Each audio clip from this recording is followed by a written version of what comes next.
कांग्रेस विधायक जीतू पटवारी ने विधानसभा स्पीकर की भूमिका को संदिग्ध बताया। विपक्ष के अविश्वास प्रस्ताव को चर्चा में लेना चाहिए। यदि अविश्वास प्रस्ताव नहीं लिया गया तो आसंदी के खिलाफ अविश्वास प्रस्ताव लाया जाएगा। कांग्रेस विधायक सुनील सराफ का बयान आया। कांग्रेस पार्टी ने अपने विधायकों को व्हिप जारी किया है। पूरे समय कांग्रेस के विधायकों को सदन में रहना होगा मौजूद।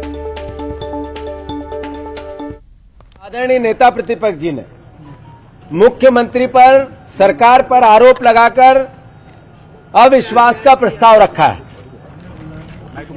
नियम, कानून और प्रावधानों के अनुसार, परंपराओं के अनुसार लोकतंत्र में विपक्ष का, नेता प्रतिपक्ष का, विधायकों का, विपक्ष का अधिकार है कि कमियों के साथ सरकार के आरोप का सवाल पूछे और सरकार जवाब दे और उस पर मत डले, जो सदन के सदस्य निर्णय ले और वो निर्णय सर माथे हो। हमें अपेक्षा है, हमें आशा है, विश्वास है कि वो अविश्वास का प्रस्ताव ग्राह्य होगा।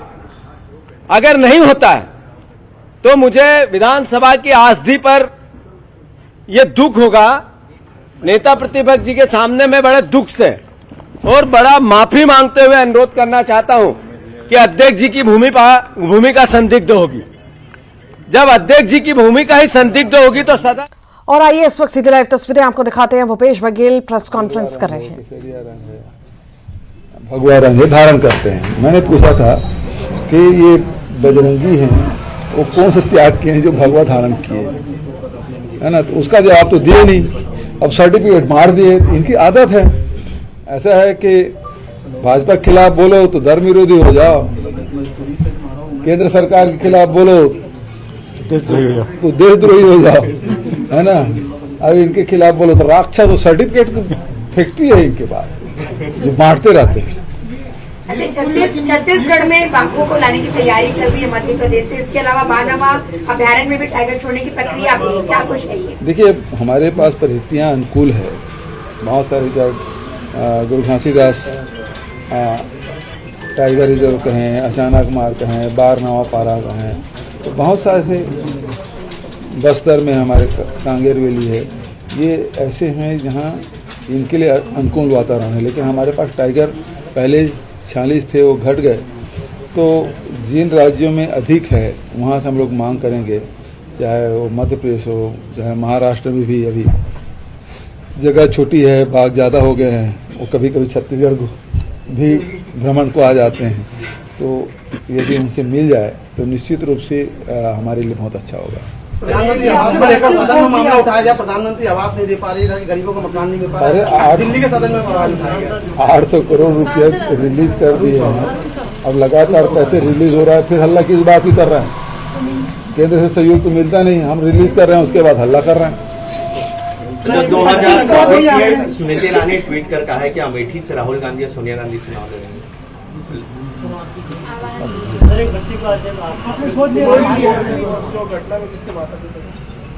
जिनके माता पिता ना हो तो सरकार को ध्यान देना ही होगा। मैंने पुनीत कार्य किया है। विदेश मंत्री जयशंकर ने कहा है कि राहुल गांधी के जो जयशंकर ने पिटाई के शब्दों का पंजरा बताया राहुल गांधी। वहीं कल मैं ट्विटर में देख रहा था प्रधानमंत्री जी क्या भाषण दिए हैं सेना के जवानों के बारे में। तो उसके बारे में तो ये सब चीजें हैं। देखिए, मुख्य रूप से बात यह है कि देश की सीमा की सुरक्षा होना चाहिए। हमारे जवान हैं, वो दुनिया के गिने चुने सेना में से एक है हमारे सेना। हम पूरे भारतीयों को उस पर गर्व है। लेकिन जिस प्रकार से भारतीय जनता पार्टी केंद्र की सरकार सीमा को लेकर मौन साधे बैठी है, लोकसभा राज्यसभा चल रहा है, उसमें चर्चा नहीं कर रहे हैं, तो आखिर किस बात की चर्चा करेंगे? ये सदन किस लिए है? चर्चा करने के लिए ना। और जो विपक्ष इस मामले में चर्चा मांग रहे हैं तो केंद्र सरकार वहां क्यों रही है? चर्चा करना चाहिए। तो ये करते नहीं और दाएं बाएं बात करते रहते हैं। सेना की क्षमता पे किसको क्षमता है? दूसरी बात, सेना कमजोर करने के लिए अग्निवीर लिया है। 4 साल में प्रशिक्षण करेंगे कि वो सीमा में तैनात होंगे, और उसके बाद 21 साल के 17 साल में भर्ती हो गए, 21 साल में रिटायर हो जाएगा और शादी कार्ड में छपेगा रिटायर्ड अग्निवीर। तो सेना के जवान के साथ सेना कमजोर करने का काम तो भारतीय जनता पार्टी केंद्र सरकार कर रही है। सर, बाबा ने कल बयान दिया है कि चुनाव से पहले अपने भविष्य के बारे में कुछ मैं फैसला निर्णय लूंगा करके। देखिए, उन्होंने कहा फैसला लूंगा भविष्य के बारे में, चुनाव लड़ने के बारे में। आप जबरदस्ती घुमा रहे हो। तो कार्यकर्ताओं से सभी, ये मेरे बगल में खड़े हैं, वो ये सबसे सीनियर हैं मंत्री मध्य प्रदेश में भी और छत्तीसगढ़ में। जब चुनाव लड़ना हो तो कार्यकर्ताओं से पहले पूछते हैं। तो उन्होंने, बाबा साहब ने गलत क्या कहा? मैं भी चुनाव लड़ूंगा तो पहले जाऊंगा कार्यकर्ताओं से पूछूंगा लड़ना है कि नहीं लड़ना, भी सहयोग दोगे कि नहीं दोगे।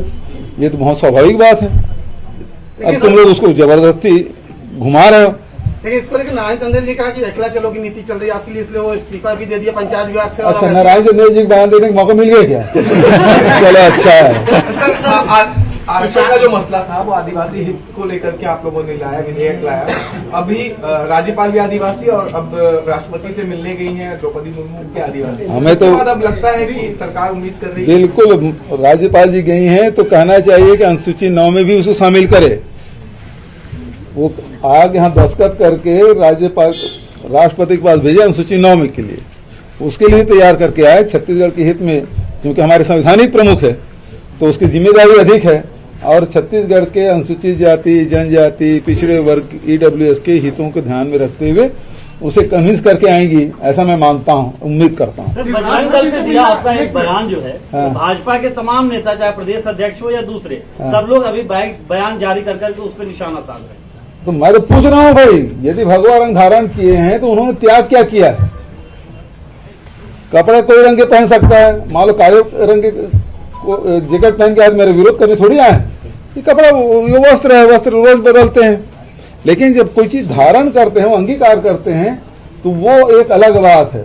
और आपने अंगीकार किया है तो बजरंग दल के लोग बताए कि उन्होंने त्याग क्या किया, क्योंकि प्रतीक भगवा है, त्याग का प्रतीक है। यदि मैं बयान दे रहा हूँ गलत है बताए, तो त्याग के प्रतीक है कि नहीं है? सर्वोच्च चीज, इसलिए हमारे तिरंगे में सबसे ऊपर वही है कि भारतीय संस्कृति जो है, परंपरा है, वो त्याग को सर्वोच्च स्थान दिया है। समाज में भी, हमारे भारतीय समाज में भी त्याग को सर्वोच्च स्थान मिला है। जिन्होंने अब समाज के लिए, देश के लिए सर्वोच्च त्याग किया है, उसको सबसे ज्यादा सम्मान होता है। ये बताएं क्या त्याग किए।